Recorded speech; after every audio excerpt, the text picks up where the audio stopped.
ikaw ang naglilingkod, ngunit di alam ang nakalulugod. Ang daan ng Diyos ay kanyang hayag, sa banal na salita nasusulat.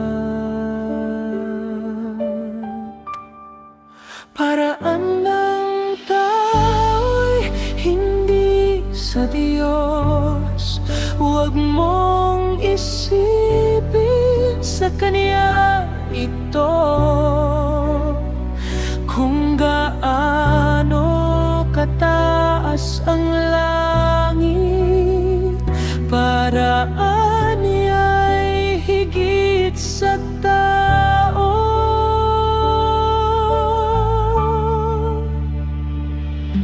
Huwag lang basta naglilingkod,